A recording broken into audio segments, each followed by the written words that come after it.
नमस्कार, प्रेमदा फार्म्स की एक और वीडियो में आपका स्वागत है। आज का वीडियो जो है हम बना रहे हैं आपको वैक्सीनेशन प्रोग्राम्स पे। देखिए, अभी कुछ दिन पहले आपको पता चला होगा कि अपने इलाके में बहुत जगह पे ऐसा हुआ है कि एफएमडी का आउटब्रेक हुआ है और पूरे के पूरे गांव की गायें बीमार हो गई हैं। तो देखिए, इस टॉपिक को हम लोग 3 क्षेत्र में बांट रहे हैं। पहला कि वैक्सीन कब वैक्सीन का टीका कौन कौन, दूसरा उपलब्ध कहाँ से है, और तीसरा वैक्सीन और अपनी गायों को किसी भी इस तरीके के रोगों से बचाने के प्रमुख उपाय। तो पहला वैक्सीन के बारे में हम बता दें कि आपको एफएमडी और एचएसबीक्यू का वैक्सीन बिहार सरकार के द्वारा हर ब्लॉक स्तर पे उपलब्ध कराई जाती है और साल में 2 बार उपलब्ध कराई जाती है। पहली जो उपलब्धता होती है वो फरवरी और मार्च के महीने में होती है, और दूसरी जो होती है वो अक्टूबर और नवंबर, सितंबर और अक्टूबर के महीने में होती है। अब जो इंडिया में हमारे यहाँ वैक्सीन आती है या जो बिहार सरकार उपलब्ध कराती है, वो पहला वैक्सीन है एफएमडी का, और दूसरा जो वैक्सीन है वो आपका एचएसबीक्यू का है। एचएस जो हुआ उसको बोलते हैं हेमोरेजिक सेप्टिसीमिया, और बीक्यू होता है ब्लैक क्वार्टर। और फुट एंड माउथ डिजीज के बारे में तो आप लोग कई बार सुने होंगे, आपके गांव में कई गायों को हुआ है। इस बार पंजाब से आउटब्रेक हुआ था, उसके बाद पंजाब से हरियाणा, राजस्थान, गुजरात होते हुए बिहार के भी कई इलाकों में, जैसे लखीसराय हो गया, बेगूसराय हो गया, ये सब इलाके, अरवल वगैरह में भी काफ़ी सारे केसेस सुनने को मिले थे एफएमडी के। तो ये जो है वैक्सीन्स आती हैं जो फरवरी और मार्च के महीने में और सितंबर और अक्टूबर के महीने में बिहार सरकार के द्वारा लगाई जाती है। अगर बिहार सरकार के लोग ब्लॉक स्तर पे आपको उपलब्ध नहीं करा पाते हैं तो आप अपने पैसे से भी 50 ml का वाइल आता है जो आप खरीद के मंगा सकते हैं और अपनी गायों को वैक्सीन लगा सकते हैं। देखिए, एफएमडी का जो वैक्सीन है वो 4 महीने से ऊपर की किसी भी बछिया को लग सकता है और हर 6 महीने में एक बार आप लगा सकते हैं। उसके बाद जो एचएस और बीक्यू का वैक्सीन है वह किसी भी 6 महीने से ऊपर की बछिया को लग सकता है और हर साल में एक बार ही लगाना होता है। तो आप फिर ब्रुसेलोसिस का जो है वैक्सीन वो 4 से 12 महीने की बछिया के बीच को लगता है, और ये ब्रुसेलोसिस का वैक्सीन थोड़ा सा जो है बिहार में अपने यहाँ उपलब्धता नहीं होने का कारण क्या है कि अपने यहाँ ब्रुसेलोसिस का कभी आउटब्रेक हुआ नहीं है, और लेकिन ये बहुत खतरनाक बीमारी है और इसका वैक्सीन भी जो है वो बहुत डेंजरस है। अगर आप इसको लगाने में थोड़ी सी भी असावधानी बरतेंगे तो ये जो है एक आउटब्रेक के तौर पे फैल सकता है। इसलिए इस पे बिहार सरकार ने कुछ सख्त पाबंदियां लगा रखी हैं, और ये बाहरी खुले मार्केट में उपलब्ध नहीं है। और बिहार सरकार अभी शायद सुनने में ऐसा आ रहा है कि बिहार सरकार अपने जो है एनिमल हस्बेंड्री डिपार्टमेंट के थ्रू में ये वैक्सीन्स भी गाँव में उपलब्ध कराने जा रही है। इसके बाद एक थाइलेरिसिस का वैक्सीन आता है जो कि 3 महीने से ऊपर के बच्चों को लगेगा, जीवन भर में एक बार लगता है। ये उन जानवरों के लिए है जो क्रॉस ब्रेड हैं, उनके ऊपर ये लगाया जाता है थाइलेरिसिस का वैक्सीन। इसको इंडियन जो ब्रीड है उसके ऊपर इसकी आवश्यकता नहीं होती है। और अब देखिए, वैक्सीन कई प्रकार के आते हैं। एफएमडी के लिए आपको बोविलिस क्लोवेक्स के नाम से आता है इंटरवेट इंडिया का, रक्षा के नाम से आता है इंडियन इम्यूनोलॉजिकल डिपार्टमेंट का, रक्षा ओवैक के नाम से आता है सेम कंपनी का, रक्षा एचएस के नाम से आता है। इसमें क्या होता है, आपका एचएस का वैक्सीन भी मतलब इसमें एचएस और एफएमडी दोनों का वैक्सीन होता है। और एक आता है रक्षा बायोवेक, इसमें आपका एफएमडी, एचएसबीक्यू और एचएस और बीक्यू तीनों को ये लोग कवर करते हैं। और एक आता है रक्षा ट्रायोवेक। अब ये जो रक्षा ट्रायोवेक है ये आप साल में एक बार फरवरी मार्च के महीने में लगा दीजिए, एक मार्च और एक सितंबर अक्टूबर के महीने में लगा दीजिए।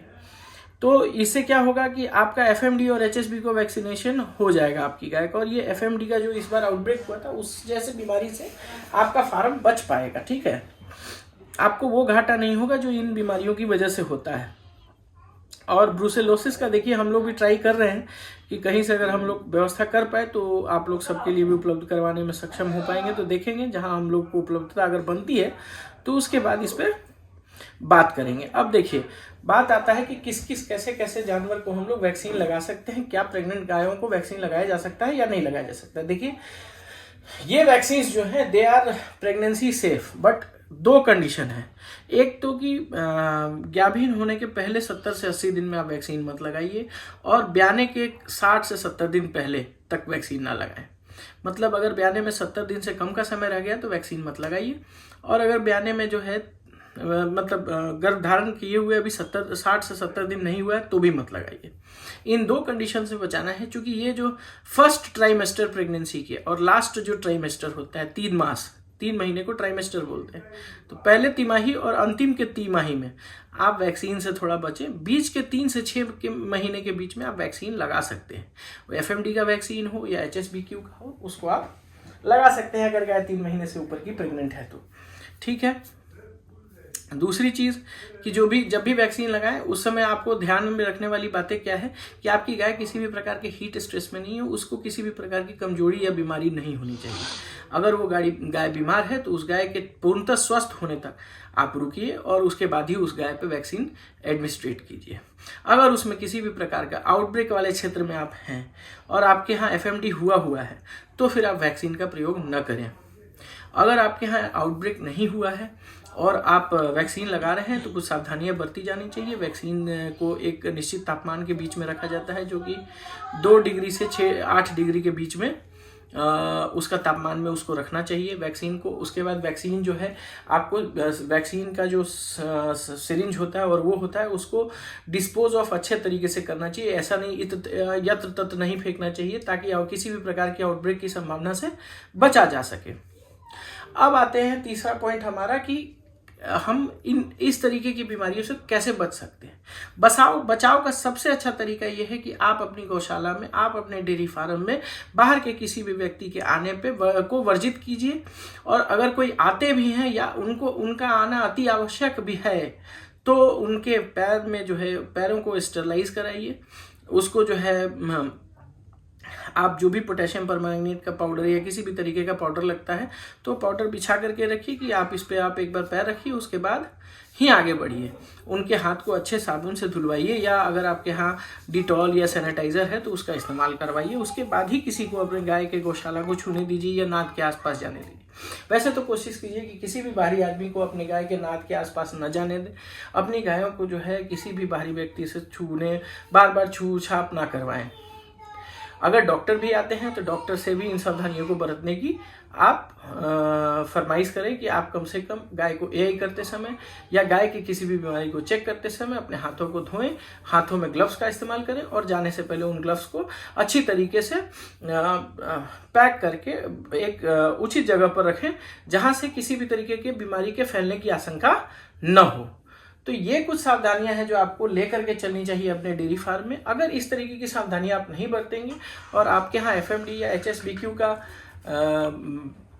आउटब्रेक होगा तो वैसे में आप बड़ी परेशानी में पड़ेंगे, बड़ा नुकसान आपको हो सकता है।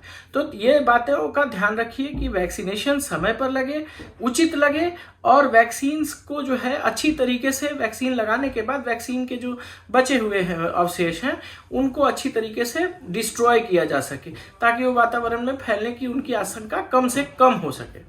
और अपने यहाँ बाहरी लोगों का आने जाने से रोकें।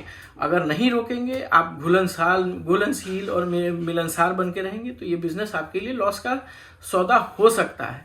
तो यही था आज का कि वैक्सीन जो कौन सी वैक्सीन हैं जो हमारे यहाँ बिहार सरकार द्वारा उपलब्ध कराई जा रही हैं। अगर नहीं है तो हम एक बार आपको अभी जो है अनिल फार्मा का नंबर दे देंगे, आप वहाँ से बात कर सकते हैं। वहाँ पे आपको FMD और HSBQ की वैक्सीन मिल जाएगी। आप वहाँ से खरीद करके बर्फ के साथ लेके जा सकते हैं और अपनी गायों को वैक्सीनेट कर सकते हैं। तो इंतज़ार सरकार का मत कीजिए। अगर सरकार वो 25-50-100 रुपए का वैक्सीन नहीं देती है तो खर्च कीजिए 100-200-400 रुपए, वैक्सीन खरीदिए, अपनी गाय को वैक्सीन लगाइए।